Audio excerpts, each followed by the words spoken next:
Fala galera, estamos de volta finalmente aí nesse semestre e a partir de agora a gente vai trabalhar um pouquinho sobre o conteúdo de números complexos, tá pessoal?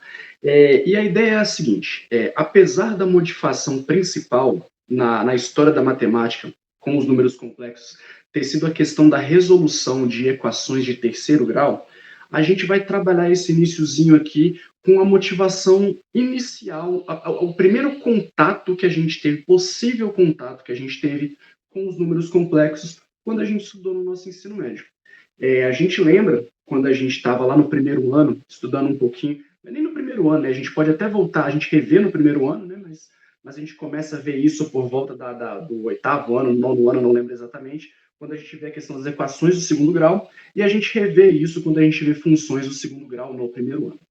E um problema que acontecia com a gente, galera, é quando a gente ia resolver equações do segundo grau, tá, galera? O que acontece? Vamos supor que a gente tem essa equação aqui, x ao quadrado menos 6x mais 13 igual a zero. Vamos resolver ela normal, tá, pessoal? E é bom que a gente vai relembrando como que a gente faz para resolver uma equação do segundo grau, visto que muita gente tem dificuldade nisso, tá, galera? E a primeira coisa que a gente faz aqui é descobrir quais são os coeficientes dessa equação do segundo grau. Lembrando que a gente tira 3 coeficientes dela, galera. E a gente vai rever isso quando for ver polinômios no terceiro ano. A gente seleciona o coeficiente a partir do número que está com o x ao quadrado. A gente seleciona o coeficiente b a partir do número que está junto com o x. E a gente seleciona o coeficiente c a partir do número que está sozinho, tá, galera? E aí, x ao quadrado não está com nenhum número, mas lembrando que nesses casos a gente considera como se fosse 1, né? Porque 1 vezes x ao quadrado é a mesma coisa que x ao quadrado. Então, se não tiver número, adote como sendo 1 o coeficiente, tá, galera? Coeficiente do x, o b. O 6 é que está com x, só que dê uma olhada que o 6 é negativo. Esse negativo ele também entra no coeficiente, b é menos 6. E, por fim, o número que está sozinho é o 13. Então, temos aí A igual a 1, B igual a menos 6 e C igual a 13. A partir daí, a gente aplica a primeira formulazinha das equações de segundo grau, que é a fórmula do delta. B ao quadrado menos 4 vezes A vezes C. Galera, dica que eu tenho dado para vocês já tem um tempinho. A gente vai elevar esse coeficiente b ao quadrado.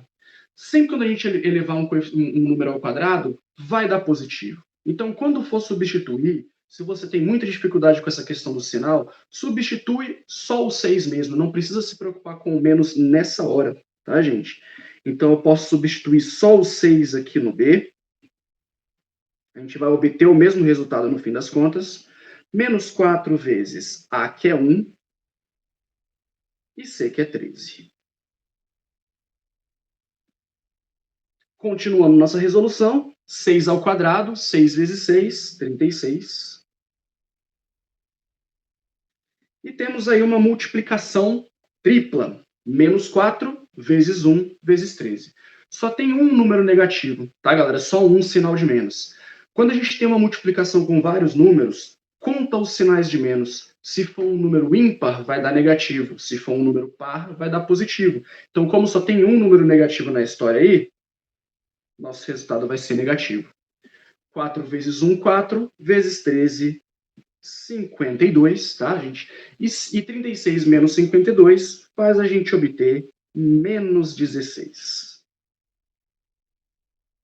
Quando a gente estava lá no oitavo ano, nono ano, primeiro ano, galera, o que a gente fazia aqui agora? Percebam, pessoal, que o exercício ele fala para a gente resolver em R. Isso, a partir de agora, vai ser importante para o exercício. A gente sempre resolveu essas equações em R, no conjunto dos números reais. São os números que a gente está mais acostumado a trabalhar, esses números que a gente consegue tocar, praticamente assim, tá, gente? Então, a gente resolve normalmente e a gente sabe que quando dá um número negativo no delta, a gente simplesmente chegava e falava: não existem raízes reais.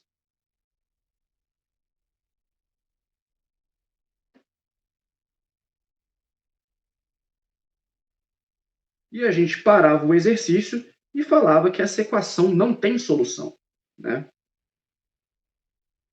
Só que o matemático, galera, ele fica agoniado com esse tipo de coisa. Da mesma forma como teve um tempo que 1 menos 3 não tinha como resolver, porque a gente não tinha ainda desenvolvido, vamos dizer assim, os números inteiros, ou 5 dividido por 2 não tinha como dividir, porque não existiam os números quebrados, os números racionais e irracionais, aqui a gente tem um problema e a gente tem que solucionar. E a solução para isso vem justamente com o conjunto dos números complexos, tá, pessoal? Os complexos, que nem eu falei no início do vídeo, não é exatamente essa que foi a motivação no início. Na verdade, apareceram raízes de números negativos dentro de fórmulas para encontrar as raízes de equações do terceiro grau. Só que aí utilizou esse resultado para a gente resolver aqui também as equações de segundo grau. Tá, gente? Mas só para vocês visualizarem direitinho o problema, olha só o que acontece quando a gente vem para o segundo passo. Quando a gente aplica a fórmula de Bhaskara em si. A minha solução vai ser menos b mais ou menos raiz de delta sobre 2 vezes a. E aí, galera, menos b. Menos b, pessoal, menos uma letra, quer dizer que a gente vai pegar o valor daquela letra e vai inverter o sinal dela. A gente tem que o b é menos 6. Aqui a gente não pode ignorar, tá, pessoal? B é menos 6. Se eu vou inverter o sinal dele, aqui eu vou substituir 6. Se eu substituísse exatamente o b, ficaria menos 6, que dá 6. Então a gente pode pensar assim, menos x é pegar o valor de x e inverter o sinal. Menos a é pegar o valor de a e inverter o sinal e assim em diante, tá, galera? Mais ou menos raiz de delta, mais delta é menos 16, sobre 2 vezes a, 2 vezes 1.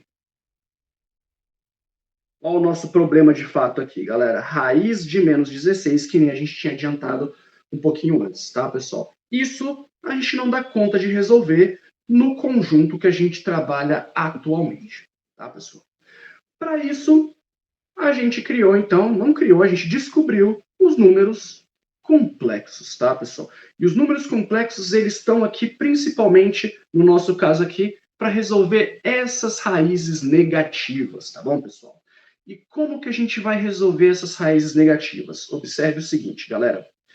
Vamos supor que a gente tem aqui raiz de menos 16, que é exatamente o que eu quero descobrir, tá, galera? Raiz de menos 16. O grande problema dessa raiz é ter esse negativo aí dentro, tá, pessoal?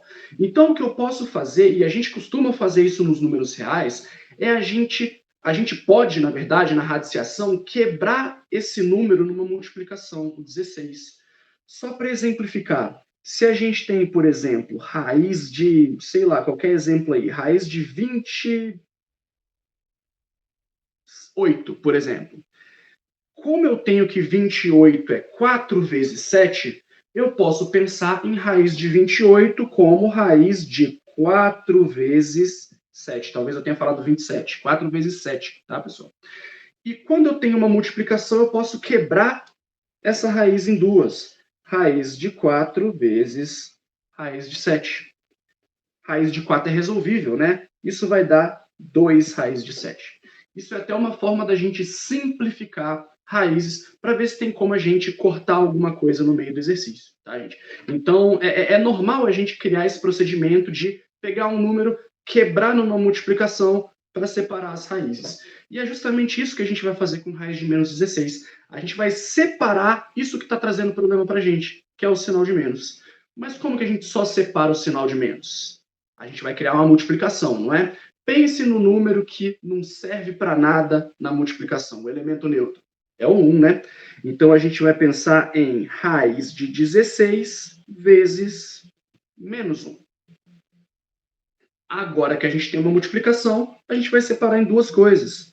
Raiz de 16 vezes raiz de menos 1. E raiz de 16 a gente sabe resolver, pessoal. 4 vezes 4 é 16. Então, isso aqui vai dar 4 vezes a raiz de menos 1. Então, aqui, galera, a gente está focado só no nosso problema. Nosso problema é, de fato, raiz de menos 1.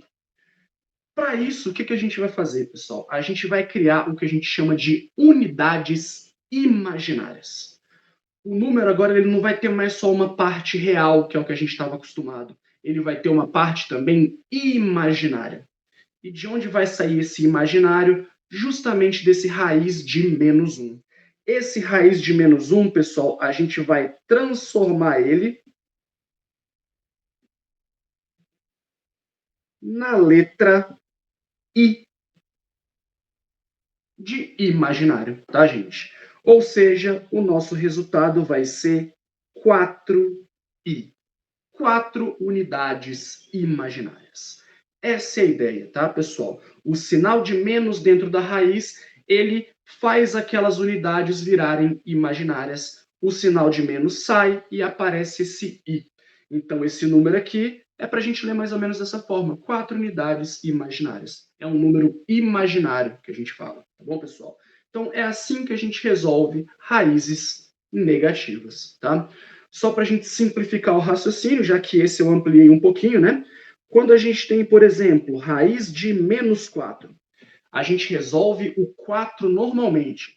Raiz de 4 é 2, mas não tinha o sinal de menos, então o resultado dessa raiz vai ser 2i. Duas unidades não mais reais, duas unidades imaginárias. Tá bom, pessoal? E por fim, raiz de menos 3. Raiz de 3 não é exato, né, pessoal? Mas a gente pode retirar esse sinal de menos aí dentro, tornando as unidades imaginárias. Então, isso vai dar raiz de 3 vezes i, ou como geralmente a gente escreve, para não ficar, às vezes, pensando, professor, esse i está dentro ou fora da raiz? A galera costuma também, às vezes, colocar o i antes da raiz, assim. I raiz de 3 continua sendo unidades imaginárias, mesmo que as unidades sejam quebradas, tá, gente? Raiz de 3 dá 1,7 mais ou menos. 1,7i, mais ou menos 1,7 unidades imaginárias.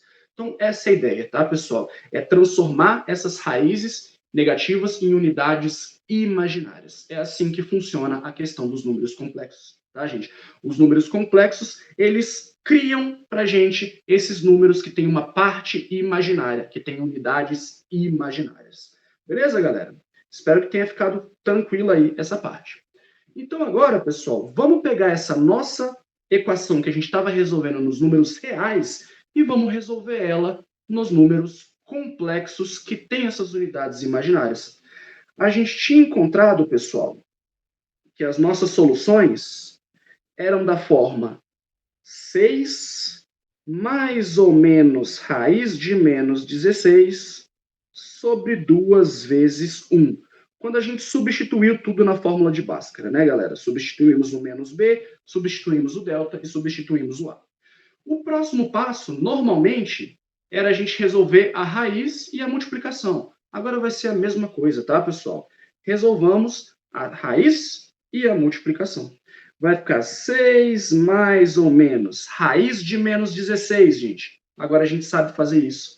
Raiz de 16, 4. Mas como tem o sinal de menos, esse 4 vai ser em unidades imaginárias. 4. E embaixo, 2 vezes 1. Opa. Resultado novo, vamos colocar de outra cor. 2.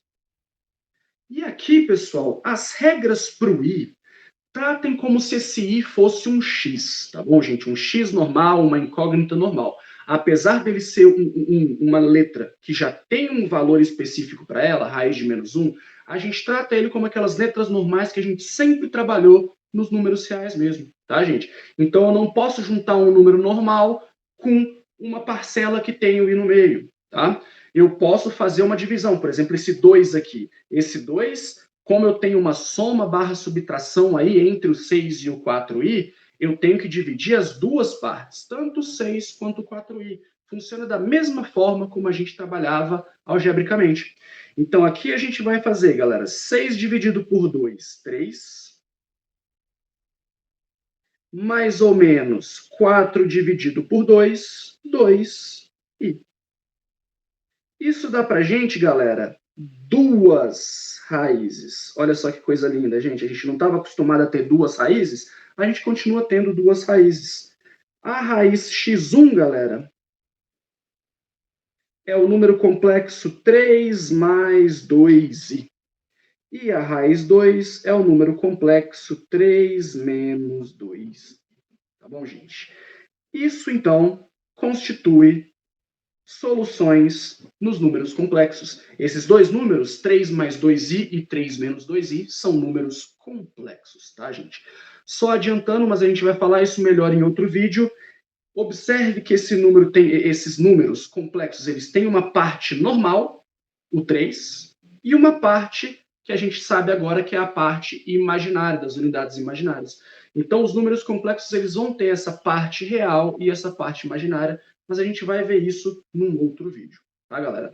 Espero que vocês tenham entendido aí essa introdução aos números complexos, pessoal. Ficamos por aqui e até mais tarde.